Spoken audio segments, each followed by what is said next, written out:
Olá pessoal, boa noite. Estamos aqui, mais uma vez reunidos para continuar aqui a conversar com vocês sobre direito administrativo. Hoje vamos conversar sobre o novo marco regulatório da Lei de Improbidade Administrativa, cujo projeto já tramita, foi aprovado na Câmara e também está.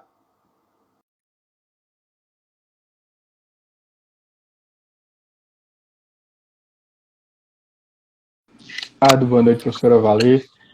Boa noite, meu amigo Ricardo, que já se encontra aqui com a gente, que Boa noite, vai Davi. aqui Então, tudo bem? conversar com a gente sobre essa matéria tão importante, meu amigo, que tem causado aí.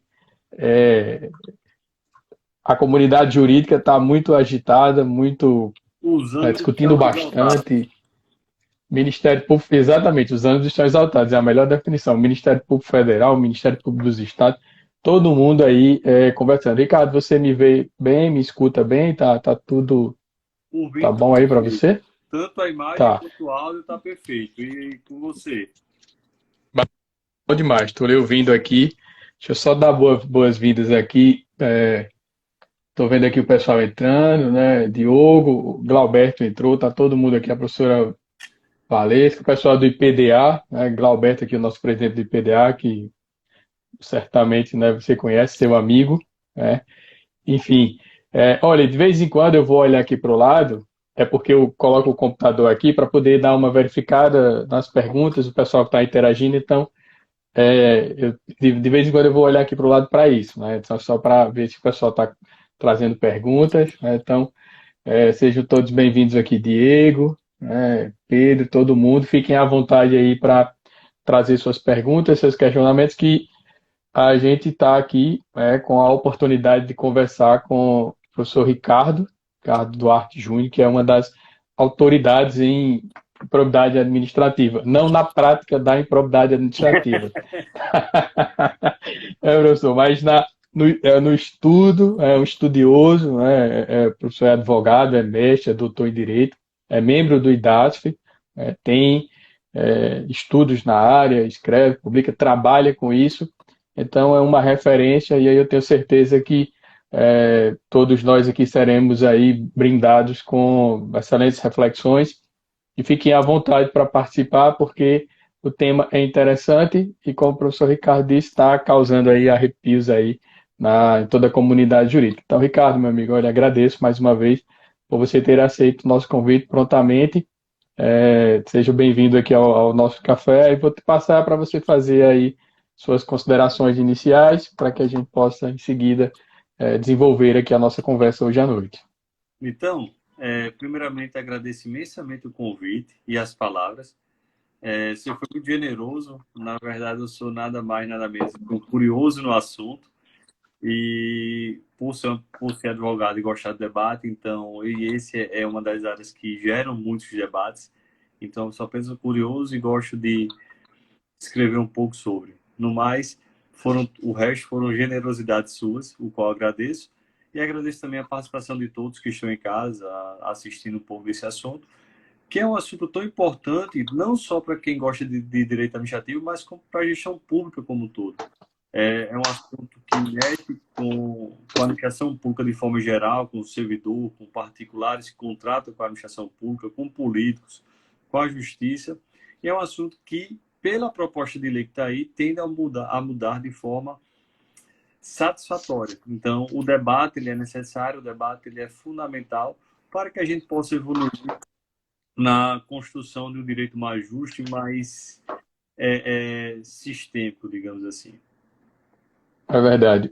Eu conversei na última live que a gente fez aqui no nosso café, foi com o professor Odilon, que é auditor do Tribunal de Contas da União, Ricardo. E uma das críticas que ele fez em relação à LINDB, que é a lei de introdução, que foi alterada em 2018, foi exatamente isso. Ele disse, olha, foi uma norma que não teve diálogo com os controladores, não teve diálogo com vários agentes que seriam impactados diretamente, por aquela norma. Então, eu acho que o debate é importante, o IDASF, né, já promoveu um debate sobre a lei, por meio da comissão que você é coordenador. A gente precisa conversar sobre esse assunto, a gente precisa sim tentar esclarecer, porque o que a gente tem visto são, e é natural, né, Ricardo? Eu acho manifestações de instituições, cada um querendo trazer a sua visão e fazer com que essa visão ela termine meio que ocupando o espaço público. Então, a gente tem que aproveitar esses momentos de debate, né, acadêmicos, né, para que a gente possa trazer reflexões e esclarecimentos para que aqueles que ainda tenham dúvidas, né, possam saná-las ou fazer com que novas dúvidas, né, comecem a surgir a partir desse debate. A gente sabe que a improbidade administrativa ela é basicamente caracterizada por três atos, né? Tem atos que causam a simples violação de um princípio, né, pode resultar numa conduta de improbidade administrativa. Existem atos aí que são associados com que tem a necessidade de ter dano ao patrimônio público, enfim, que necessitam de um enriquecimento ilícito, e aí a improbidade ela vai se caracterizando. Mas me parece que um elemento que está no centro desse debate passa pela ideia da culpa, né, do dolo específico, e aí eu queria que você começasse, né, trazendo para a gente essas questões relacionadas à conduta do agente, né? Se efetivamente acabou-se essa ideia de improbidade culposa, né? Como é que está esse debate dentro da nova proposta normativa? Então, só para fazer uma observação de que de que foi dito e é verdade que essa lei, apesar de ser 2018, parece que ela ficou parada há muito tempo e quando colocou-se para andar está ocorrendo muito esse debate, o que infelizmente está ocorrendo não só com essas leis, mas com diversas outras leis que a gente tem aqui no Brasil, que a gente observa que uma das críticas correntes é a ausência de debate na sociedade. Por outro lado, também não posso deixar de chamar a atenção de que a postura de alguns participantes fundamentais do debate não ajuda. Se a gente for observar, as notícias que saem no jornal sobre o assunto sempre que a proposta de lei quer enfraquecer o combate à corrupção. E a gente sabe que muitas vezes isso acontece porque um dos lados do debate tenta se utilizar da, da, da opinião pública para pressionar o projeto de lei, ao invés de buscar ter um debate mais sério com a comunidade acadêmica. E se esse projeto de lei está passando também de forma rápida, a gente também não pode esquecer, nem deixar de observar, que a Lei 8429, que é a Lei de Improbidade Administrativa, passou de forma muito mais rápida do que essa, à época. Se a gente observar a lei que é de 92, teve um escândalo à época no governo Collor, ainda com o objetivo um pouco de dar um respaldo, uma resposta na sociedade, foi colocado esse projeto que passou de forma extremamente célere, e que isso também não foi muito bem debatido, tá? Então, e para responder a tua pergunta agora sobre a questão do dolo genérico, do dolo específico, eu preciso voltar para 92 para a gente poder entender um pouco do que é improbidade. Por causa que, quando a gente observa a lei de improbidade administrativa, desde a exposição dos motivos, que foi realizada pelo ministro Jarbas Passarinho, à época de Collor, ele deixa lá bem claro. A lei de improbidade administrativa ela tem por finalidade combater a corrupção e a dilapidação da administração pública. Então, essa é a expressão que é utilizada. A improbidade ela vem combater a corrupção e a dilapidação da administração pública. Essa é a finalidade da lei de improbidade administrativa. Mas, para isso, faz-se necessário trazer uma tipificação do que é improbidade, o que veio no artigo 9, 10 e 11, o artigo 9 trazendo enriquecimento ilícito, o artigo 10 prejuízo erário, o artigo 11 violação dos princípios. Ocorre que talvez até pelo projeto de lei ter passado de forma muito rápido, está lá em 1992, eu não posso deixar de afirmar, com a sinceridade que às vezes me é peculiar, infelizmente, não sei se isso é algo positivo ou negativo, que a lei de improbidade administrativa ela é muito mal elaborada. A lei de improbidade administrativa ela é muito mal elaborada, ela é muito falha, ela é muito aberta e o STJ não ajuda quando faz interpretações extremamente prejudiciais à boa aplicação da lei. Por que eu digo isso? Se por um lado, desde 1997, o STJ convencionou na sua jurisprudência que a improbidade administrativa ela não tem por objetivo punir o gestor ineficiente, mas sim o gestor picareta, o gestor desonesto. Por outro lado, as decisões do STJ admitem o dolo genérico como suficiente para configurar um ato de improbidade. Vou tentar explicar aqui de forma melhor. Eu, no meu livro de improbidade, que foi lançado em 2017, eu tentar demonstrar claro, isso é o meu entendimento, de que antes de a gente analisar o tipo da improbidade administrativa, 9, 10 e 11, é fundamental para a configuração do ato de improbidade a configuração da má-fé. Isso fica claro quando a gente olha diversos julgados, não só do STJ, quanto dos TRFs no Brasil afora, de que a improbidade seria a ilegalidade qualificada pela má-fé, e não qualquer ilegalidade. Então, faz-se necessário que a agente público tenha agido com má-fé para que isso fique configurado improbidade. Colocando isso de lado, de que a improbidade faz-se necessária a má-fé, bem como a improbidade tem por objetivo combater os atos de corrupção, por outro lado, também, através das jurisprudências do STJ, convencionou-se que a caracterização do ato de improbidade exige apenas o dolo genérico. E o que seria o dolo genérico? Seria a consciência de que você está agindo daquela forma. Então, muitas vezes, e o que você observa na prática, na minha visão, e eu tento às vezes deixar isso claro em diversos dos meus trabalhos sobre o assunto, o dolo genérico é incompatível com a improbidade administrativa. Se você não age voltado para a má-fé, apenas age de forma consciente sobre uma determinada situação, mas sem ter o objetivo de praticar um ato de má-fé, isso não é improbidade. Contudo, a coisa mais normal nos tribunais no Brasil afora é aplicar o dolo genérico como juntando nos tipos legais de improbidade e dizer que aquele servidor, que aquele agente público ou particular cometeu um ato de improbidade, o que acaba causando diversas injustiças, no meu modo de ver, no caso prático. E aí o projeto de lei, de forma muito acertada, veio corrigir esse erro histórico, que é dizendo que, para que fique configurado a improbidade, faz-se necessário que o dolo exigido naquele ato seja o dolo consciente com o objetivo de cometer um ato ilícito. Então, isso, para mim, é extremamente acertado. Só fazendo também uma outra observação, que a figura do dolo genérico, tal como é entendido pelo ordenamento jurídico, que é a culpa, muitas vezes se confunde. Porque se a gente parar para pensar, o que é culpa? É você agir com negligência, imperícia e imprudência. Mas muitas vezes você age de forma imprudente ou sabendo que está agindo de forma consciente. Isso é dolo genérico. Então, o que vai ser dolo genérico e culpa vai depender muito mais do entendimento do juiz.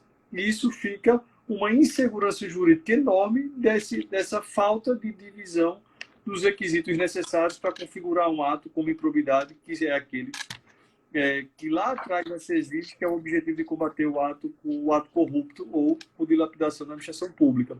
Um outro ponto a discutir, já na tua pergunta, só que esse ponto é muito mais uma escolha do legislador, é que o ato de improbidade do artigo 10, que é o ato do prejuízo ao erário, admite o ato do artigo 9, enriquecimento ilícito, e o ato do artigo 11, que é violação dos princípios, exige o dolo, só o dolo, não admite a culpa. O ato do artigo 10, que é prejuízo ao erário, admitiria o dolo e a culpa. Contudo, depois da lei de introdução às normas do direito brasileiro, a LINB, em abril de 2018, lá no artigo 28, a LINB vem dizer que o agente público só vai responder se ele tiver agido com dolo ou erro grave, culpa grave. Então, passou-se a entender que o agente público ele só vai ser responsabilizado por improbidade quando ele agir, no artigo 10, se ele agir com dolo ou culpa grave, que seria uma culpa acentuada, potencialmente elevada. E aí, o legislador, neste momento, decidiu por excluir a culpa grave dos requisitos para o cometimento do ato de improbidade administrativa pelo artigo 10. Ao meu ver, não seria necessário, mas é uma escolha do legislador que é realizada de forma democrática.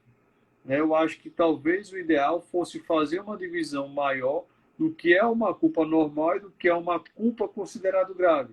Até mesmo porque na prática a gente estava observando era que qualquer culpa estava sendo levada para o seu adjetivo de gravidade.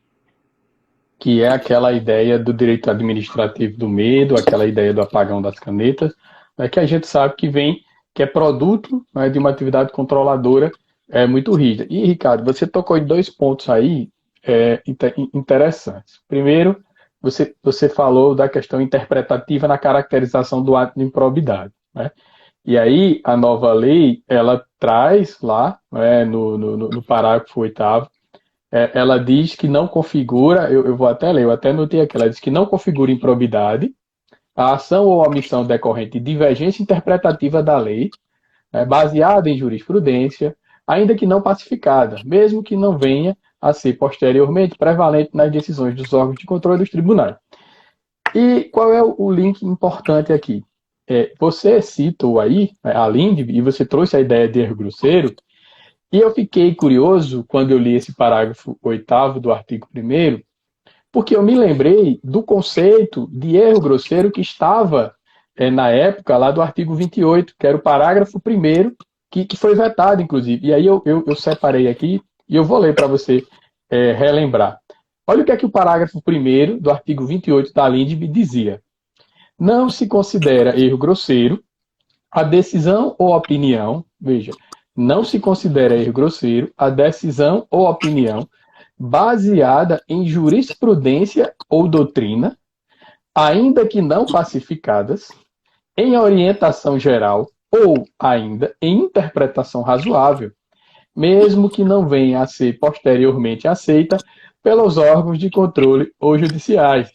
Aí olha a razão do veto. Não, olha a razão do veto, você vai se surpreender. Aí a primeira frase. Razão do veto. A busca pela pacificação de entendimentos é essencial para a segurança jurídica. E aí depois ele vai dizer, deste modo, a propositura atribui discricionariedade ao administrado em agir, enfim. Veja aqui, se você pegar esse conceito de erro grosseiro, que eu acabei de ler, ele é muito aderente e ele é muito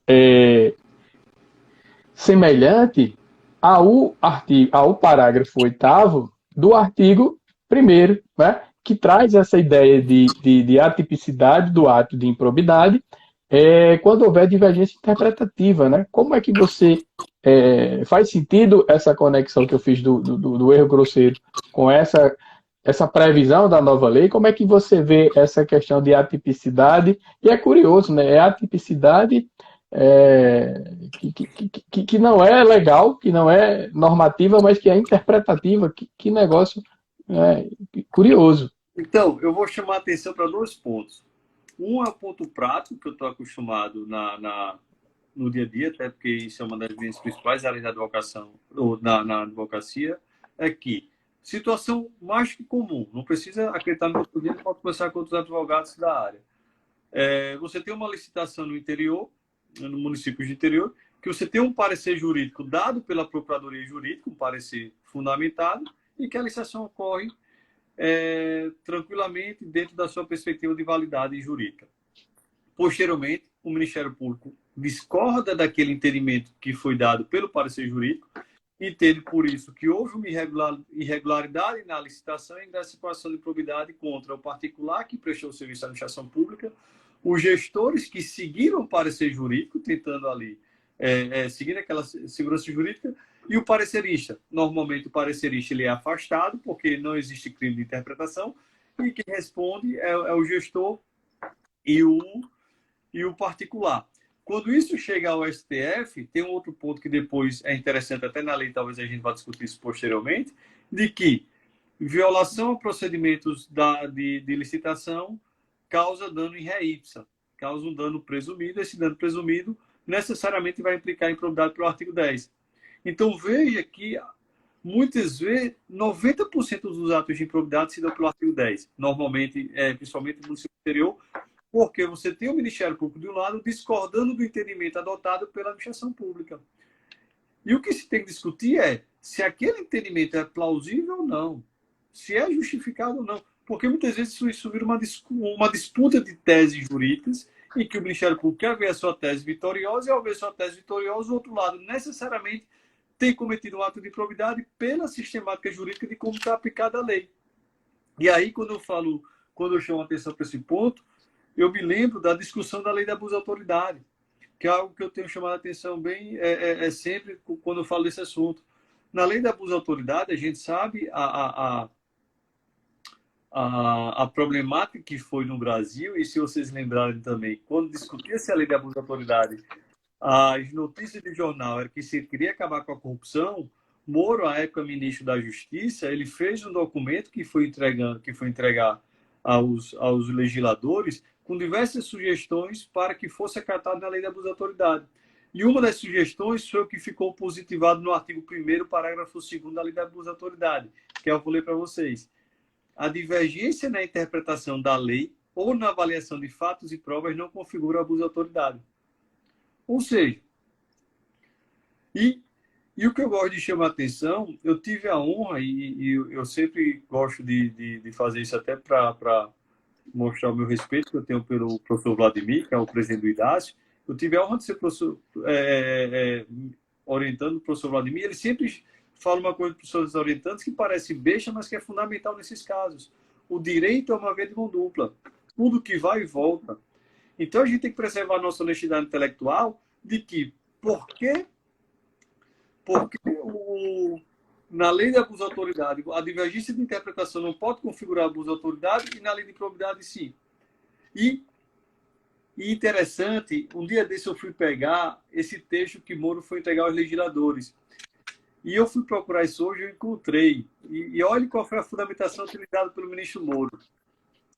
Divergências na interpretação da lei não configuram abuso de autoridade, disse hoje o juiz Sérgio Moro no debate no Senado sobre o projeto de lei 280 de 2016, que trata sobre abuso de autoridade. Aí Moro entregou a sugestão da mudança do projeto, e o argumento dele é de que essa lei não poderia servir para intimidar juízes, promotores, procuradores e autoridades policiais de todas as instâncias, quando ele adotasse uma interpretação plausível.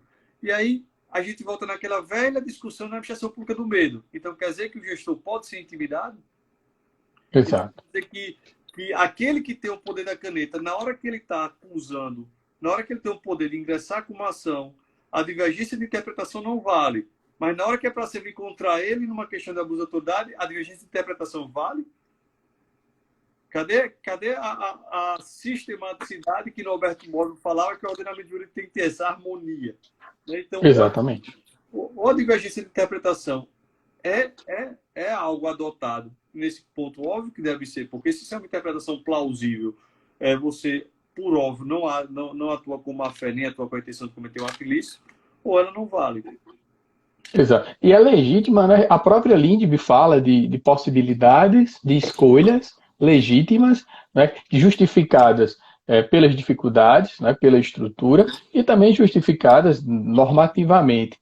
É aquela coisa, né? Traduzindo aí a teoria de Bobbio para o popular, né? Pau que bate em Chico, bate em Francisco. Ora, a gente precisa ser justo e honesto nas armas, né? Entre aspas, ao tratar da mesma matéria. Então, veja que essa questão gira basicamente em torno da definição do erro grosseiro, né, que passou pela questão da lei de autoridade e abuso de autoridade, tentou-se trazer isso para dentro da Lindbe, e agora, novamente, retoma na lei de abuso na lei de improbidade administrativa. Então, veja, se você mantém esse conceito na Lindbe, né, você teria uma norma que é de sobredireito, né, que orienta a interpretação de todo o nosso sistema, e aí você resolveria esse problema. Né? Você não precisaria estar tentando inserir esta previsão naquela norma ou naquela outra norma. Né? Então, eu achei interessante, né, e fiquei curioso, e quero ver como é que vai ser, se efetivamente vai ficar, porque isso me parece que ainda vai ser votado, né, pelo Senado. E aí você traz, Ricardo, que são assuntos que estão conectados um ao outro, essa ideia de dano in re ipsa, que inclusive é matéria, né, de tema, eu não sei se já foi pacificado pelo STJ, o tema, eu até notei aqui, é o tema 1096, né, do STJ, que fala exatamente sobre essa questão de frustrar, né, veja, frustrar o caráter ilícito da competição e não está preocupado com a questão do dano efetivo e diz que isso configura um ato de improbidade. Então, seria um simples fato, né, de haver um ilícito no procedimento de licitação. Se isso ensejaria, e na minha opinião, e aí você que é o especialista na matéria, seria uma subsunção, né, quase que imediata e automática do fato, né, na questão de improbidade administrativa. Né? Então, você já tangenciou um pouco sobre o assunto, mas se você puder trazer mais detalhes, né, maiores esclarecimentos. Perfeito. Só para o pessoal que tá assistindo poder entender, eu vou fazer só uma rápida introdução. O artigo 10 da Lei de Improbidade, ele prevê como ato ímprobo causar dano ao erário, né? E aí vai ter vários incisos e tudo mais. O STF sedimentou a jurisprudência que, para que fique configurado o ato de improbidade para o artigo 10, faz-se necessário que fique comprovado no processo o dano que foi causado ao erário.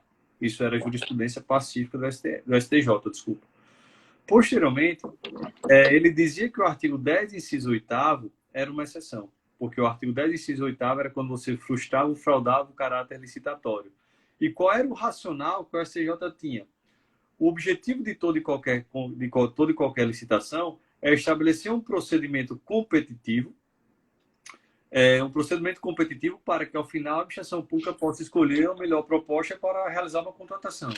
Né? Então, se a licitação houve uma fraude ou não foi observada as suas formalidades, às vezes tem até aspectos formais, deixou-se de contratar com aquilo que seria a melhor proposta. E, por isso, haveria uma presunção de dano e, nessa presunção, não precisaria ficar comprovado na ação civil pública por ato de improbidade o dano causado à administração pública. Certo? Pois bem, o que é que ocorre? Certa vez eu tive um orientando na especialização em Direito Administrativo da FRN que a gente decidiu discutir sobre esse assunto. E que era ele baixou todas as jurisprudências do dano em ré ipsa no STJ para a gente analisar a fundamentação. Qual é a surpresa? Não tem fundamentação. A fundamentação do STJ e aí eu faço até esse desafio para quem tá assistindo. A jurisprudência do STJ é única e exclusivamente houve fraude à licitação ou não foram observadas as formalidades do processo licitatório, é improbidade administrativa, dano em ré ipsa. Qual é o detalhe? Desde quando eu fui escrever meu livro em 2017, quer dizer, que foi publicado em 2017, eu venho defendendo no livro que, por mais que o STJ possa entender que isso é um dano presumido, não pode ser uma presunção absoluta. Né? Então, se você tem um processo em que você tem essa presunção, isso deve gerar, no mínimo, uma inversão do ônus da prova que vai demandar a outra parte o dever de comprovar que não houve dano, porque isso seria uma presunção relativa.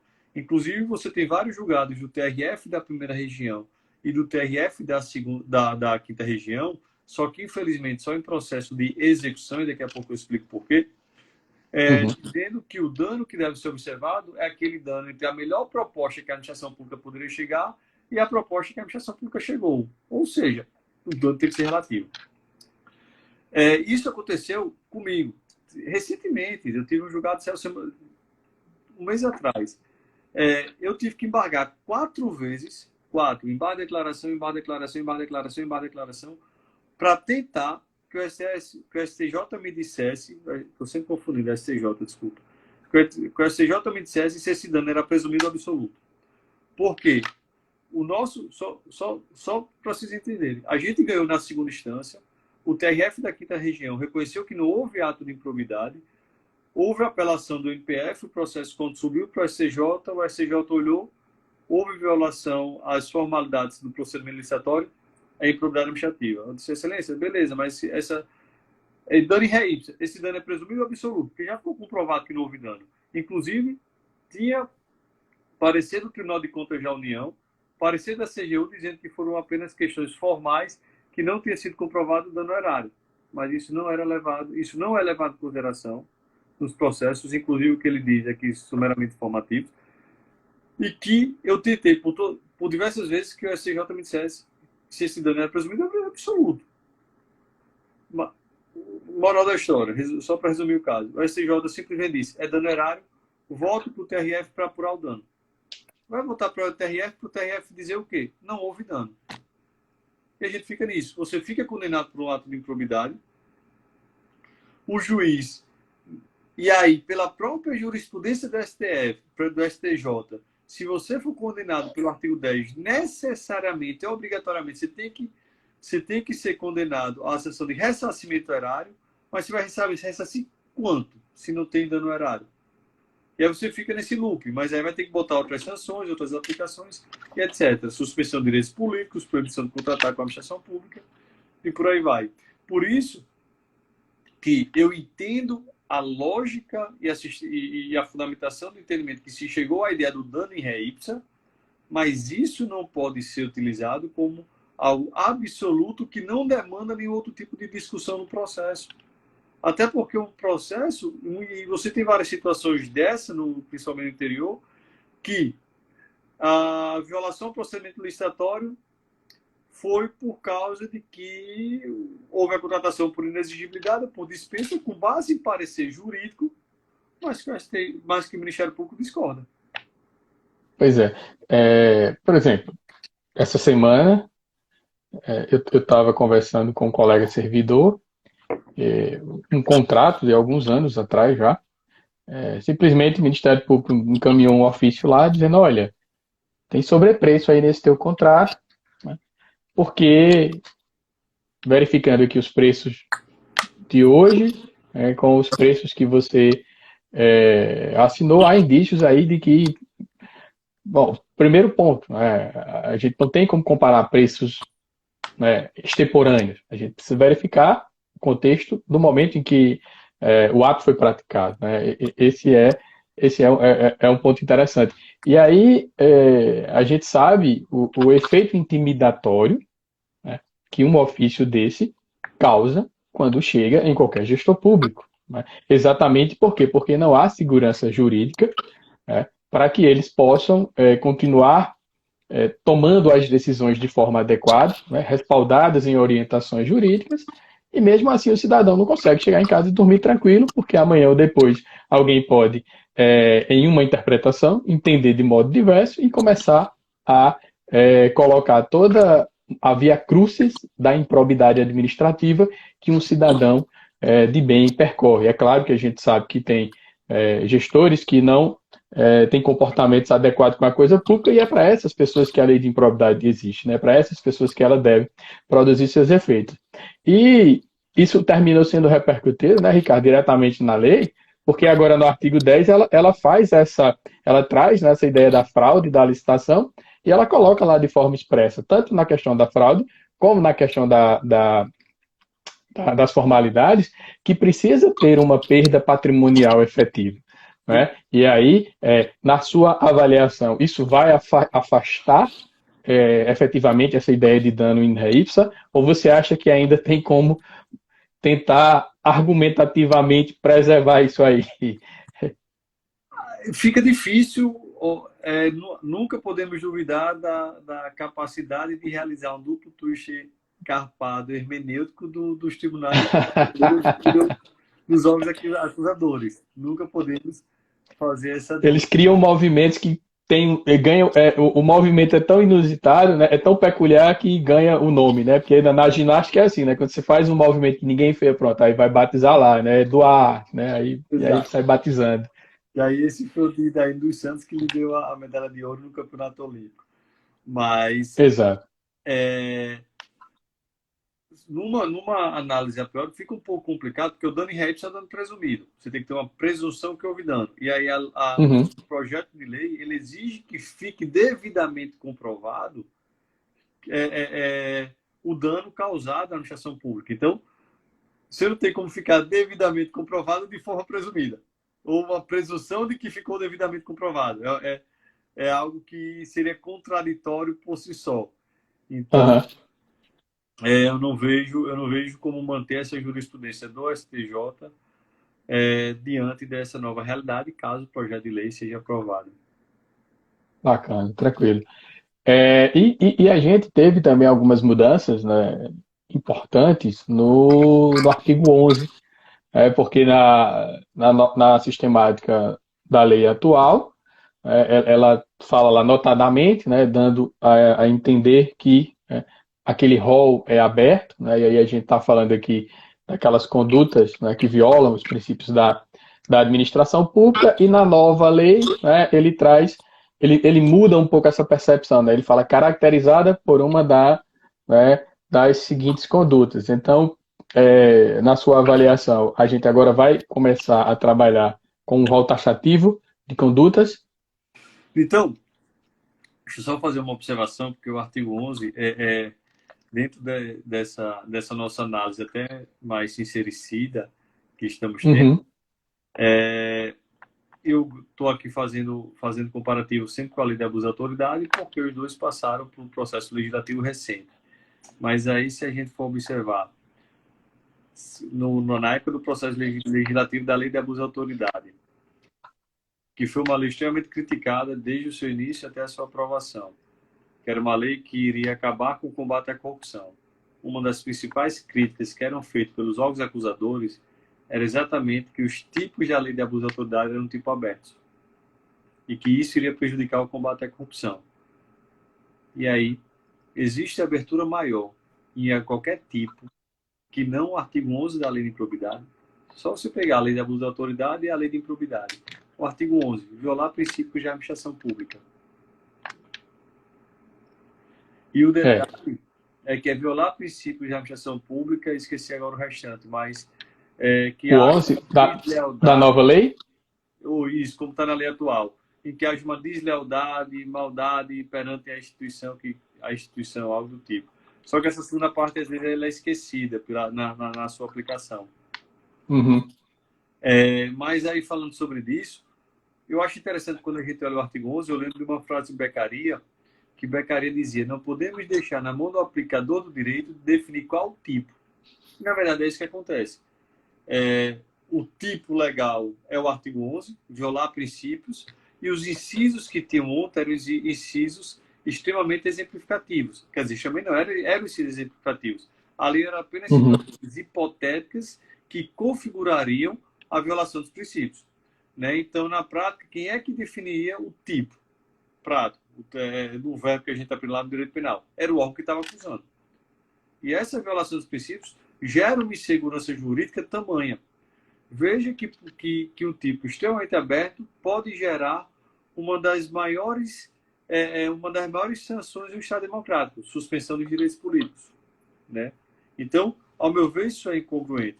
Por isso que até Edilson Pereira Nobre, um administrativista notável aqui no nosso Estado, desembargador do TRF, salvo me engano, ele já defendia que no artigo 11, os incisos que deveriam ser considerados infrações, o tipo legal, e não ali que estava no caput do artigo 11. Então, essa taxatividade que o artigo 11 vem trazer, se você me perguntar, ela é positiva ou negativa? Ao meu ver, ela é positiva, porque ela reduz essa insegurança jurídica, ela reduz essa abertura que estava prevista na lei anterior. Contudo, cabe definir melhor quais são os incisos que devem estar no artigo 11, tal como o desvio de finalidade, que estava no inciso 1º do artigo 11 da lei atual, e foi retirado.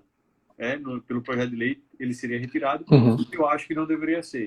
Né? Porque o desvio de finalidade, eu até utilizo essa frase, o artigo 11, inciso 1, que é o desvio de finalidade, utilizar em proveito próprio, atuar em proveito próprio ao invés de buscar a finalidade pública, é o maior exemplo da improbidade. Porque o que é improbidade? Você agir de forma desonesta, de forma corrupta. Você está utilizando uma finalidade privada, algo que deveria ter uma finalidade pública. Então, eu acho interessante, acho importante essa retirada do caráter exemplificativo do artigo 11, mas entendo que precisa ter uma melhor definição e configuração dos incisos que vão compor esse artigo. E, Ricardo, só dois pontos aí, aproveitando sua fala. O primeiro ponto, além de ter essa questão principiológica, além da gente ter o LIMP lá, né, os famosos princípios expressos, né, as autoridades judiciais, elas ainda têm uma capacidade criativa absurda, né, porque qualquer coisa vira princípio, de acordo com o princípio Y, né, de acordo com o princípio Z. Coisas que muitas vezes são regras, né, de conduta e que alguém entende e tenta dar um caráter generalizante de abstração e dá nome de princípio, e aí as pessoas serão possivelmente responsabilizadas por aquela prática. Essa observação do professor Edilson Nobre, ela é muito interessante, porque ela coloca o ônus, né, para quem acusa, e ela, na minha avaliação, e ela coloca o ônus para quem vai julgar, de conseguir demonstrar de forma concreta e efetiva a relação entre o princípio, que é a diretriz para a conduta, né, e o que naquela conduta não seguiu aquela orientação principiológica. Eu preciso demonstrar, olha, esta conduta, a partir de tais e tais comportamentos fáticos e concretos, causaram a violação do princípio da publicidade, né, por exemplo. Então, não é assim. Pode falar, Ricardo. Não, falo, desculpa. Eu ia dizer assim, não é simplesmente dizer, não publicou no Diário Oficial do município, portanto violou o princípio da publicidade e, portanto, improbidade administrativa. Né? A gente precisa, uma análise que exigiria um ônus argumentativo maior dos atores envolvidos nessa relação processual. E talvez, talvez isso, né, faça com que quem está atuando simplesmente diga não. Né? E aí você volta para a Lindbe de novo. Né? Ora, as decisões não podem ser, né? Nunca puderam, na verdade, mas a Lindbe vem para lembrar isso, dizer, olha, você não pode simplesmente estar fazendo decisões meramente abstratas para estar responsabilizando, né, os gestores públicos por algo que você não consegue demonstrar de forma concreta. Isso, e a gente também não pode deixar de esquecer, até pelas divisões clássicas de regras e princípios, que o princípio tem um aspecto extremamente valorativo, são a esfera axiológica do direito que vai introduzir esses valores para o ordenamento jurídico. Um tipo sancionador não pode estar previsto numa esfera axiológica aberta. Você tem que ter uma regra de conduta fechada, porque o que você viola é a conduta. Né? Então, por isso que eu entendo que trazer apenas violar princípios de administração pública, eu já vi aplicação, só para a gente entender a que ponto isso chega, de que o cara violou um decreto, deixou de observar um decreto, e muitas vezes você tem decretos contraditórios entre si, daí, veja isso em política, você tem decretos contraditórios entre si, e que a argumentação é de que hoje em dia nós não temos mais o princípio da legalidade, mas sim o princípio da juridicidade, que é que você tem que observar não apenas a lei, mas o direito como todo de forma sistêmica, no qual estaria incluído o decreto. Então você coloca isso sobre uma perspectiva de incerteza e insegurança a atuação de todos os agentes públicos, que Vladimir uma vez até disse uma frase que eu achei interessante, que é: todo servidor público comete ou já cometeu, cometerá um ato de improbidade. E se você entra nessa realidade, tem alguma coisa errada. Isso é verdade. O sistema parece que trabalha pela insegurança jurídica, né? E é um caos generalizado. Já que a gente está falando aqui de conceitos abertos, princípios, né, questões principiológicas, tem o parágrafo 5º do artigo 11, eu até anotei aqui, ele diz assim: os atos de improbidade de que trata este artigo, a gente está falando das condutas relacionadas aos princípios, exigem lesividade relevante ao bem jurídico tutelado para serem passíveis de sancionamento. Eu entendi isso como sendo uma preocupação adicional, porque ele já traz a ideia de dano, né, patrimonial, e aí ele acrescenta essa questão da lesividade relevante do bem jurídico tutelado.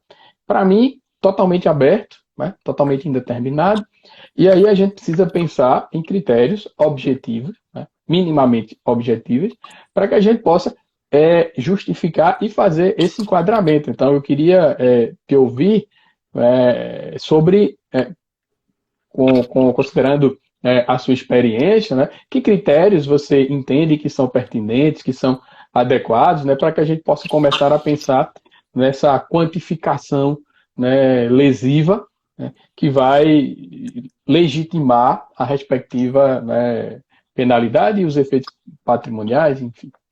Então, boa sua pergunta, eu também não sei.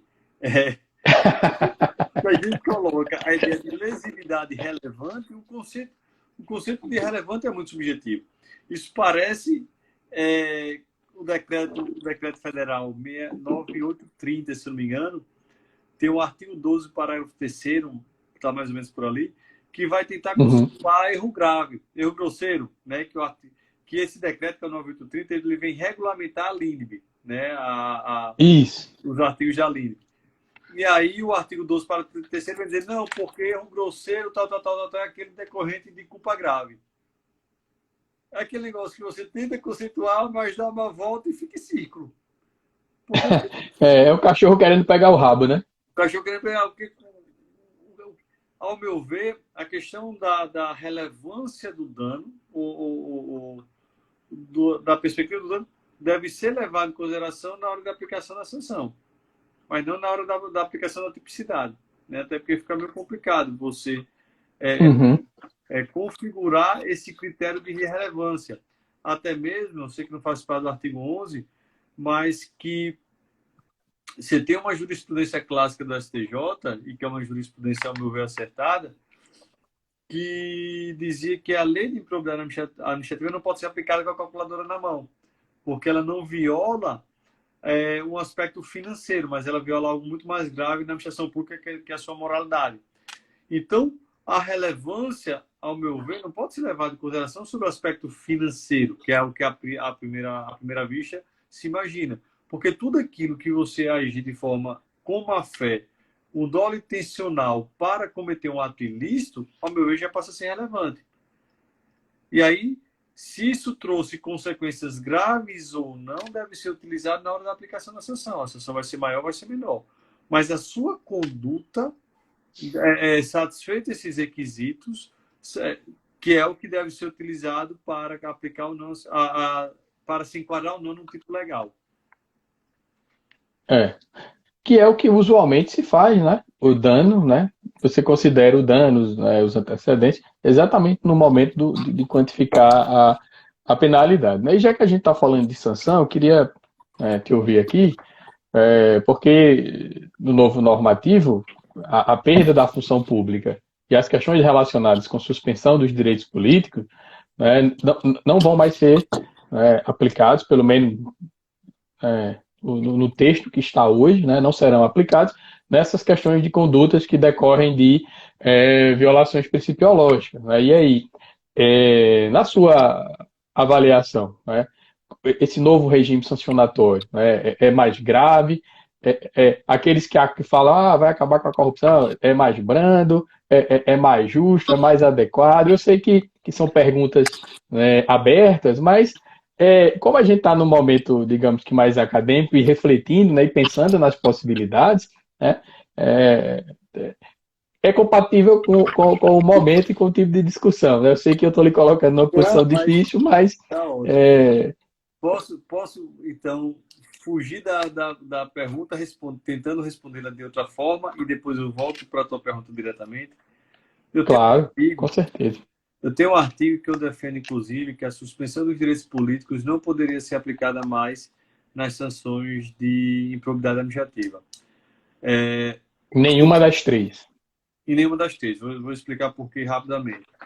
E eu tenho, se você reparar, desde o início da nossa conversa, eu tento trazer aqui, prezar pela ideia de harmonia do sistema. Né? O sistema tem que ser aquela ideia de que Bob traz do direito positivo, ele tem que ser da unidade do sistema. O sistema tem que ter uma unidade, tem que ter uma certa harmonia. Vou tentar fazer uma explicação aqui rapidamente, talvez qualquer coisa eu me dando um pouco mais. Pode ficar à vontade. Você se lembra da súmula vinculante 25? A súmula vinculante 25 é a súmula que vem proibir a prisão pelo depositário infiel. Certo? Sim. Vou explicar rapidamente para você entender onde eu quero chegar. São José da Costa Rica. Pacto de São José da Costa Rica. A Constituição Federal, artigo 5º, não me lembro qual artigo específico, vai dizer que não é possível haver prisão civil, salvo em caso de alimentos ou por depositário infiel. Está previsto na Constituição. Mas isso é uma norma que precisa, isso é uma norma constitucional que precisa de uma lei para regulamentar a sua aplicação. Você tem uma lei nacional que regulamentava a sua aplicação, contudo, no Pacto de São José da Costa Rica, o STF entendeu que, como o Pacto de São José da Costa Rica a, vedava a prisão do depossário infiel, ele teria suspendido a eficácia da norma infraconstitucional, porque o pacto se situava abaixo da Constituição e em cima da lei. Né? Deu para compreender o raciocínio jurídico? Pois Uhum. Pode. a suspensão dos direitos políticos está previsto no artigo 15 da Constituição, inciso 3º, 4º, não me lembro bem, e no artigo 37, parágrafo 4º. O artigo 37, parágrafo 4º, fala que os atos de improbidade administrativa implicarão nas seguintes ações na forma da lei. Correto? Você precisa de uma lei infraconstitucional para regulamentar a matéria, que é exatamente a lei de improbidade administrativa, a lei 8429. Se você tiver aí no computador, depois você abre o Pacto de São José da Costa Rica e abre no artigo 23. O artigo 23, ele vem dizer que os direitos políticos não podem ser suspensos salvo por decisão penal transitada de julgado.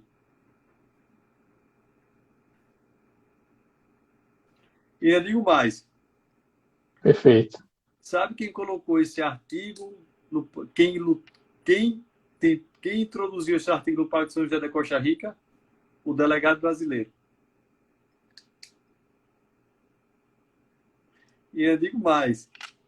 Já houve uma discussão no Tribunal Internacional de Direitos Humanos. Agora me corrija se estiver errando, porque às vezes eu erro o nome dos tribunais internacionais. No Tribunal Internacional de Direitos Humanos, no caso Leopoldo Lopes versus Venezuela, sobre se os direitos políticos poderiam ser suspensos por uma sanção civil. Quer que eu diga o resultado? Não. O resultado é, o Pacto de São José da Costa Rica foi claro em que os direitos políticos só poderiam ser suspensos por decisão penal transitada em julgado. E aí? E nós somos signatários do pacto, né? Não só fomos signatários, como foi o delegado brasileiro que colocou esse artigo no Pacto de São José da Costa Rica. Ou seja, se a gente for olhar o sistema através da sua unidade e da sua coerência, qual a diferença você vai ter entre a fundamentação utilizada pelo STF na súmula vinculante 25, que difere dessa situação agora, da improbidade administrativa? Verdade. Depois eu quero ler esse seu artigo aí. Se você puder me encaminhar uma cópia depois. Eu publiquei ele na FIDS e eu trouxe um resumo dele no livro também, mas eu lhe passo. Ah, não, bacana, bacana. Depois, quando o seu livro sair a edição atualizada, né, mais para frente, aí você... Oi? Se eu conseguir... Eu estou tentando terminar, mas ao tempo está difícil. Tá difícil, tá? Mas vai sair, porque a gente precisa de reflexões com essa pegada acadêmica, mas dialogando com a experiência prática, né, porque faz com que a gente abra, né, o nosso horizonte, a nossa forma de ver, né? Na última live que eu tive com o professor Odilon, eu mudei assim, muita coisa do que eu estava pensando, porque eu estou pesquisando sobre erro nas contratações públicas e a responsabilidade. E essas questões envolvendo interpretações possíveis, alternativas, né? E eu conversando com ele, e eu falei assim para ele, eu falei, professor, essa nossa live aqui, ela muito mais me orientou naquilo que eu estava pensando para conduzir, acho que foi a consequência mais imediata dela. Então, assim, porque ele trouxe a visão dele de controlador né, colocou na mesa. Então, essa sua visão de advogado, de professor, ela é importante porque a gente consegue também visualizar, como o povo diz, de quem está do outro lado do balcão, né? Mas veja, a gente está falando aqui de sanção. E aí tem uma coisa que eu achei que eu... Quer falar? Pode falar. Não, era só para eu dar essa volta, mas para responder a tua pergunta. Eu acho que aí já diretamente sobre, agora de forma prática, sobre o projeto de lei. Eu acho que isso é uma opção do legislador. Eu acho que o legislador tem essa opção. Não vejo isso como arbitrário, só vejo que o que nós temos hoje é algo muito aberto. Tipo, as sanções são essas, é colocado aquele bolo no artigo 12, inciso 1, 2 e 3, a depender de se for a improbidade 9, 10 ou 11, e você tem uma atividade dando uma liberdade muito grande ao juiz. Então, acho por bem você fazer um pouco desse link, dizer, olha, excelência, nesse improbidade aqui, que é uma cláusula geral, em que, teoricamente, é a improbidade mais fraca de todos, você pode aplicar a multa de até 100 vezes, que é a multa que pode ser aplicada pelo artigo 11. Você pode aplicar tudo, mas a suspensão dos direitos políticos, que é a base de uma democracia, você não tem democracia sem você não tem direitos políticos, vamos deixar só para essas duas. Né? Eu acho que isso é algo coerente, que é algo que é dentro dessa realidade. Entendi. Bom, bacana. Eu concordo demais com o seu raciocínio, viu? Muito, muito coerente e, e, e, e tem uma coisa que eu acho muito interessante no argumento jurídico. Ele tem começo, meio e fim. E o fim pega na mão do começo. E aí faz aquilo que você disse. Ele hermeticamente se fecha e você coloca o seu oponente num debate, que graças a Deus não sou eu, em mais lençóis, para conseguir afastar né, a forma que você muito bem colocou. Já que a gente está falando de sanção, e aí teve uma previsãozinha lá que eu achei curiosa. Que aí você, com a sua experiência prática, vai poder nos explicar qual é a razão que está por trás disso, que é aquela ideia que tem de restringir, né, os efeitos. Ora, perdeu a função pública, então é só para aquele cargo. Né? Então, assim, ele é ímprobo para o cargo A, para a função A, mas ele pode assumir uma função B, uma função C. Né? E aí a gente está falando aqui de seletividade, né? De improbidade, ele é parcialmente ímprobo, porque para que ele é, mas para aquele outro ali ele não é. Será que não tem uma divisão aí da harmonia que você acabou de colocar? Como é que alguém é ímprobo para isto, mas não é para aquilo outro? É honesto para isso, mas não é para aquilo outro. Né? Como é que você avalia essa previsão normativa? Então, esse é o entendimento que eu tenho desde 2017, quando eu lancei o livro. Vou tentar explicar aqui rapidamente. Primeiro que a gente tem que fazer uma diferenciação, que a sanção que está prevista na lei e na Constituição não é perda do cargo público, é perda da função pública, o que a gente já tem uma Uhum. diferenciação a partir daí. Né? Contudo, até 2017, se você analisar as decisões do STJ, você só poderia perder o cargo, até 2017 o STJ entendia dessa forma, que você só poderia perder o cargo em que você aplicou o ato de improbidade. Se você tivesse trocado de cargo, você não poderia perder novo cargo. E desde aí eu já criticava essa decisão do STJ. Qual era o meu entendimento, e eu permaneço com esse entendimento até hoje, ainda não alterei, não sei, mas é o seguinte, a sanção administrativa, normalmente, juridicamente, ela tem um caráter mais leve que a sanção civil, que tem um caráter mais leve que a sanção penal. Se a gente for olhar a lei dos servidores públicos, normalmente, aqui vamos pegar a federal, que talvez os demais acabam copiando, o artigo 132 da Lei 8.112, inciso 4, ele prevê você perder o cargo público por um ato de improbidade, aplicado na esfera administrativa, no processo administrativo disciplinar. O artigo 137, parágrafo único, diz: aqueles servidores que foram demitidos em razão das seguintes hipóteses, artigo 132, inciso tal, tal, tal, tal, tal, e o inciso 4, não podem retornar ao serviço público. Então, o que é que eu quero dizer? Na esfera administrativa, você tem a situação de que se um servidor foi demitido por causa de improbidade na esfera administrativa, ele não pode mais retornar ao serviço público. Inclusive, você tem uma lei específica aqui do Estado no mesmo sentido, né? Que quem cometeu ato de improbidade não pode assumir cargo em comissão, tal, uma lei já do governo de fato. Então, o que eu coloco é o seguinte: se você sofre uma sanção na esfera federal e administrativamente você não poderia ter retornado ao cargo público, daquele cargo que você saiu, retornado posteriormente a outro cargo público, pela vedação do artigo 137, parágrafo único, não tem muito sentido lógico, ao meu ver, você só perder a função pública decorrente daquele cargo que você ocupava na época da sanção. Porque administrativamente, que é muito mais leve, você iria perder qualquer um, não poderia nem retornar. Na verdade, você não poderia nem retornar. Você estava nesse cargo, você é do outro, como aí, você não pode ir para outro cargo, porque aqui você não poderia retornar. Então, você tem esse espaço de tempo. Então, porque eu que cometi uma improbidade em um determinado cargo, depois eu passo em um outro concurso, agora eu estou livre, por mais grave que essa improbidade tenha sido. Então, como você me chama a atenção, ou eu sou um agente ímprobo para assumir um cargo público, ou eu não sou. Eu não tenho como ser ímprobo nesse cargo e, administrativamente, eu não tenho como voltar para o serviço público e, na esfera judicial, a decisão ser diferente. Eu acho que isso é um pouco ilógico sob a perspectiva jurídica. Por isso que, ao meu ver, a perda do cargo vai se dar no momento em que for aplicada a sanção, no momento que for aplicada a sanção. Só fazendo a ressalva que o STJ até 2017, ele entendia que tinha que ser no cargo que você ocupava quando, quando você cometeu o ato ímprobo, só Uhum. que depois ele vem alterando a jurisprudência. Então, aos poucos, em 2018, 2019, hoje em dia, a jurisprudência majoritária, já que você pode perder no cargo que você estiver ocupando quando a aplicação da sanção.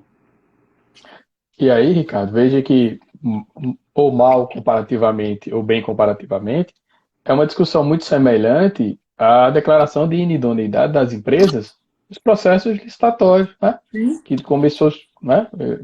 Que tanto o TCU quanto o STJ tem o entendimento que a declaração de idoneidade vale para toda e qualquer administração pública. Então, se você é idôneo Exatamente. para contratar com o município de Venha Ver, você vai ser idôneo para contratar com o município de Porto Alegre.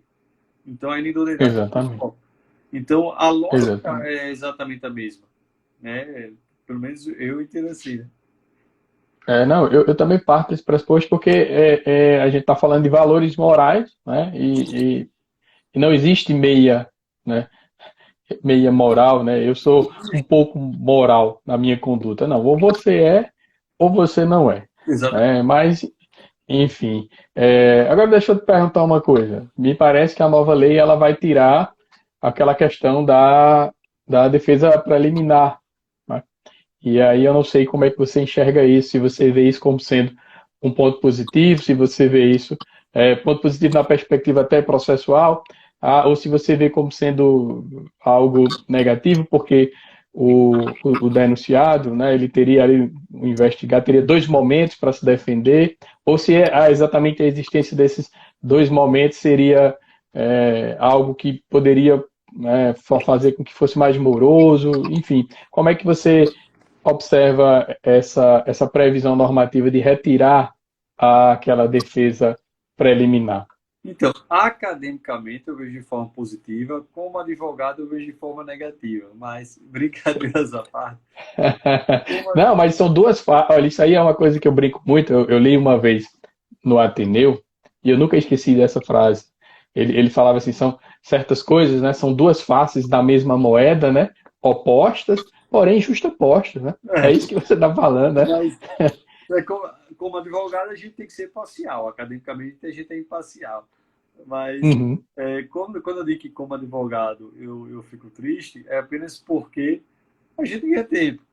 Sendo bem sincero, o artigo 17, parágrafo 7º, que é o que prevê a manifestação prévia, não serve de nada. uhum, Porque a ideia é o juiz avaliar se existe justa causa, se tem elementos para o ato de improbidade. Mas vigora a ideia de que, havendo dúvida, em dúvida o processetar tem que deixar o processo seguir. E aí, eu nunca vi, na verdade vi só uma vez, mas 99,9999999% dos casos, o processo ele vai seguir. Então, é algo que existe mais para deixar o processo moroso. Para o advogado, isso é positivo, que você acaba ganhando tempo. Até porque, às vezes, quando uhum. chega uma ação de probidade, uma ação volumosa, você tem que fazer a defesa. 15 dias úteis acaba sendo, muitas vezes, também um prazo muito curto. Mas, sendo sincero, a lei retira os 15 dias e bota 30 dias para ser a defesa. E aí, de 30 dias úteis, você teria tempo suficiente para fazer uma defesa bem feita. É uma compensação. Na prática, terminou sendo uma compensação, né? Tirou com uma mão e deu com a outra. Se você for pegar, por É... exemplo, um caso simples, às vezes você pega um caso no município aqui do interior, vamos supor, Goianinha. Às vezes o processo perde 2, 3 anos só porque no processo você tem duas, três pessoas, quatro, e aí todos têm que fazer, realizar a defesa prévia, para depois o juiz dar o despacho dizendo que aceita para ver a citação, para ser a intimação para apresentar a contestação. Então, é um tempo muito grande que se perde, e a gente também não pode esquecer que muitas pessoas que, quando respondem por ato de improbidade, o mais difícil para as pessoas não é uma possível sanção, é o próprio responder o ato, responder o processo. O processo de improbidade, para quem está respondendo, é um processo muito pesado, porque como a própria sociedade vê quem respondeu o ato de improbidade como corrupto, que é aquilo que a gente É. aconteceu lá no início. Então, se passar 5, 6, 7, 8 anos respondendo, é muito ruim. E aí, para quem confia no seu direito para que é honesto, quanto mais rápido terminar, melhor. Exatamente.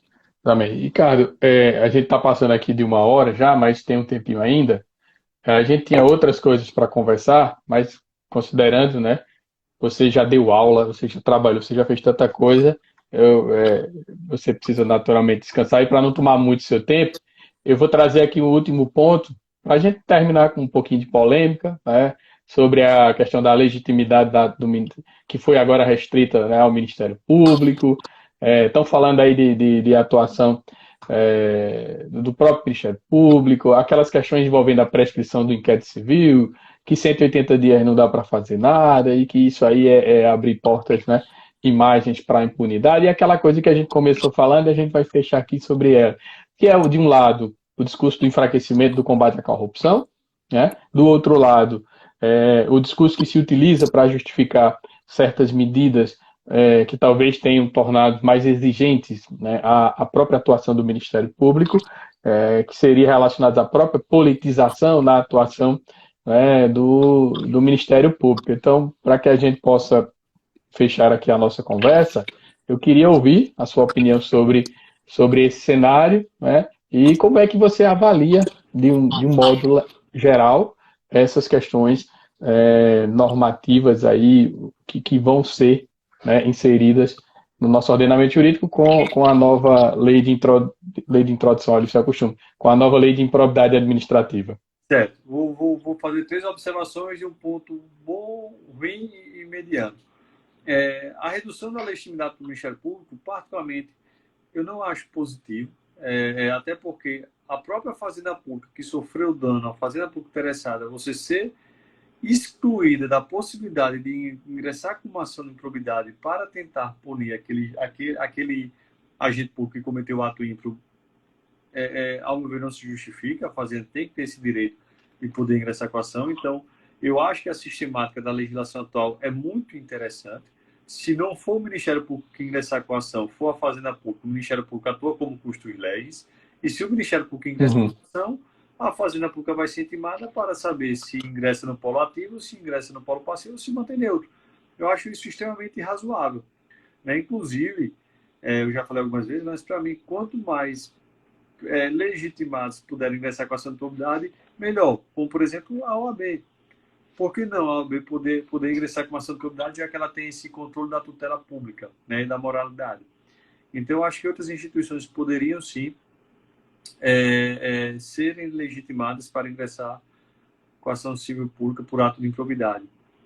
Relacionado ao inquérito, por mais que o prazo seja curto, mas tem que ter um prazo para inquérito, não pode ser agora eterno. E a gente sabe que é possível haver a prorrogação, e eu não vejo que isso passando vai ser nada demais, porque a própria jurisprudência vai admitir ter a prorrogação dos inquéritos como é algo extremamente normal com todo e qualquer processo, como processo penal, etc., para a ação civil pública, o PIC, processo investigatório civil.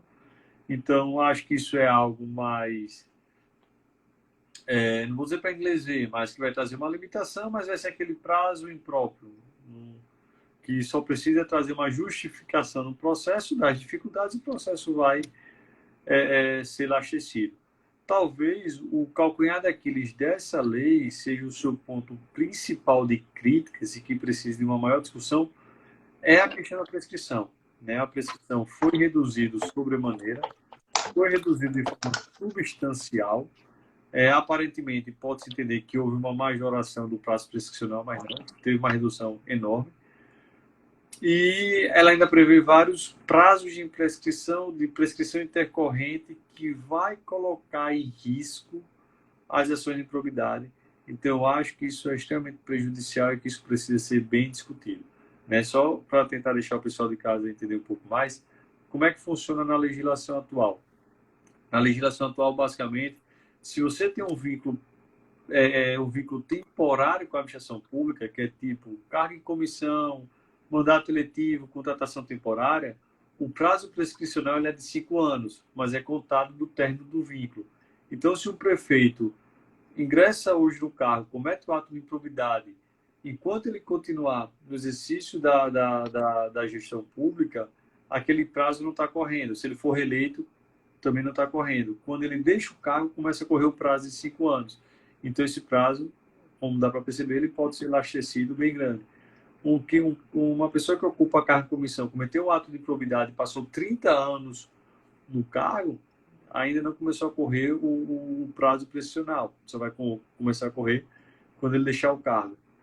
Por outro lado, um prazo prescricional para quem é servidor público efetivo, para quem tem um vínculo permanente com a administração pública, ele diz que o prazo prescricional para as ações de improbidade, contados do fato, é o mesmo prazo utilizado no regime jurídico dos servidores públicos para a aplicação da demissão. E qual é o detalhe? Se você for para a Lei 8.112, utilizando ela como exemplo, ele vai dizer que o prazo prescricional para a pena de demissão, se aquele ato configurar crime, também vai ser o mesmo prazo penal. Então, é muito comum o prazo prescricional da ação de improbidade configurar crime, aquele ato também configurar crime, e o prazo prescricional ser o mesmo na ação penal, o que acaba sendo 12, 16, 20 anos. Né? Então, você tem um prazo bem elastecido e que no projeto de lei atual ele coloca um prazo de 8 anos e um prazo de prescrição intercorrente dentro do processo, que eu acho que esse é o principal ponto negativo desse projeto de lei, que deve sim ser alterado. No mais, eu não vejo a lei de forma negativa, como vem sendo veiculado nos noticiários, nos jornais, etc., como a lei para acabar o combate à corrupção. Na verdade, eu acho isso muito mais uma narrativa política para tentar utilizar a população para um determinado lado. Ela é uma lei que ela vem dar uma maior racionalidade à lei de improbidade administrativa. Tem diversas falhas, mas tem também diversos pontos positivos. Por isso a importância da discussão, do diálogo, para a gente poder tentar construir uma lei mais justa para ser aplicada perante a administração pública, tentando reduzir a insegurança jurídica causada pela atual lei. Bom demais. Meu amigo, olha, fantástico, viu aqui lhe ouvir, né? Eu que agradeço enormemente a oportunidade.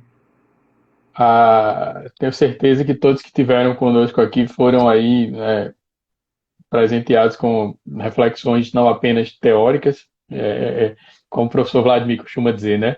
Não é o ping-pong, né? A gente realmente gosta de provocar, de debater, né? E de trazer, como você colocou lá no começo, a sinceridade na posição, né? E defender, como você fez muito bem aqui, com argumentos jurídicos, com a experiência prática.